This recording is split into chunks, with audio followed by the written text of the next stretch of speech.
Assalamualaikum warahmatullahi wabarakatuh. Kembali lagi di channel kesayangan dunia persawitan di Indonesia dan di seluruh dunia, ya kan. Sorry lah agak belibet, ya kan, belum gajian awak ini. Oke, kalian intinya jangan lupa subscribe karena kali ini Wak Sawit akan mengemukakan tentang fakta-fakta sejarah tentang sawit tentunya. Mantap kan? Kita sebagai penonton sawit harus pinter, ya kan? Kita jadi petani sawit harus pinter. Kita jadi wak egrek, wak brondol, wak apa lagi ya? Wak tunas, wak nyemprot harus pinter. Oke, jadi kalian nikmatin aja video ini. Tapi aku nggak sempet ngedit apa bagus-bagus, sibuk kali aku.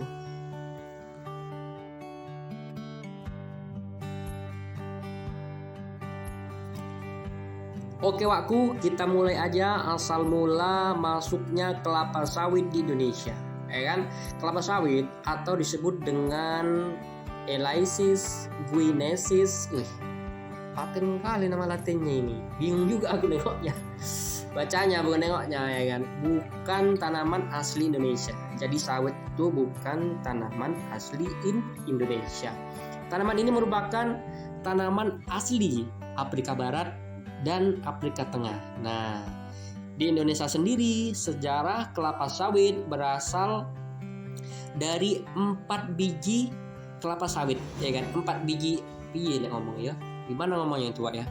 Pokoknya 4 biji brondolan lah, ya kan? 4 biji brondolan. Jadi awal-awalnya itu sejarah masuknya di Indonesia berawal dari 4 biji brondolan yang dibawa oleh Dr. D.T. Fries, ya kan?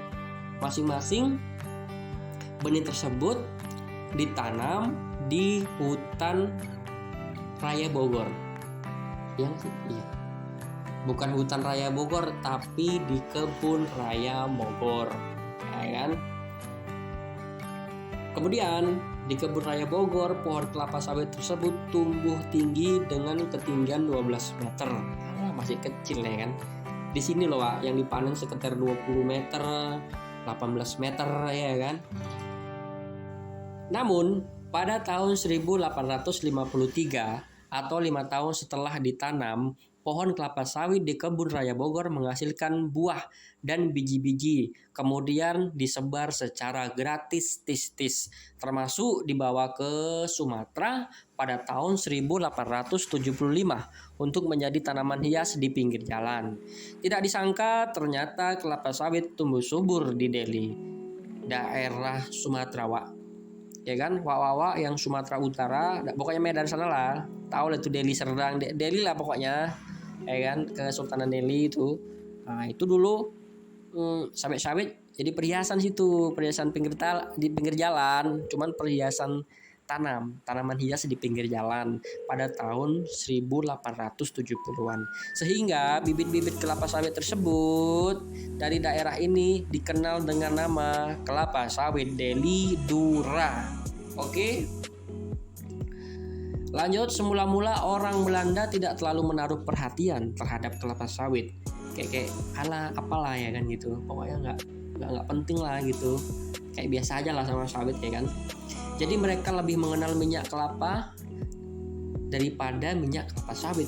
Jadi dulu itu minyaknya minyak kelapa, minyak jelentik itu. Namun revolusi industri pada tahun 1750 sampai dengan 1850 yang terjadi di Eropa mendorong terjadinya lonjakan permintaan terhadap minyak. Hal ini mendorong pemerintah Hindia Belanda mencoba melakukan penanaman kelapa sawit di beberapa tempat. Percobaan penanaman kelapa sawit pertama kali dilakukan di Karesidenan Banyumas antara lain pada tahun 1856 hingga 1870. Namun tidak menghasilkan minyak yang baik. Meski berbuah 4 tahun lebih cepat dibandingkan di Afrika yang membutuhkan waktu 6-7 tahun. Selanjutnya percobaan penanaman kedua dilakukan pemerintah Hindia Belanda di Palembang, ya kan? Tepatnya di Muara Enim pada tahun 1867, di Musi Ulu pada tahun 1870, dan Belitung pada tahun 1890. Namun hasilnya masih kurang baik karena cuaca di Palembang tidak cocok. Hal yang sama juga terjadi di Banten meski dicoba dilakukan perkebunan Kehadiran perusahaan perkebunan asing juga didorong oleh pemberlakuan undang-undang agraria atau agraris wet. Nah, kayaknya ini bahasa Belanda kan, Bang? Aku pun agak pening juga, Pak. Oleh pemerintah Hindia Belanda pada tahun 1870. Undang-undang ini memberikan konsesi berupa hak guna usaha untuk maksudnya ini undang-undang ini memberikan konsesi berupa hak guna usaha untuk membuka perkebunan kelapa sawit pada masa Hindia Belanda.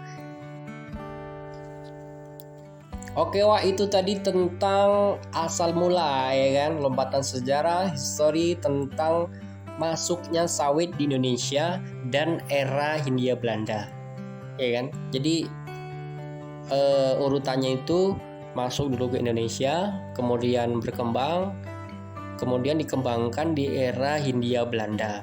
Jadi pesan aku, ya kan, kita sebagai wak sawit, wak dodos, wak semprot, wak brondol, wak egrek, pokoknya semua lah wak sawit, ya kan, harus pinter, harus mantap, harus punya pengetahuan. Oke, sekian. Assalamualaikum warahmatullahi wabarakatuh. Salam sawit Indonesia.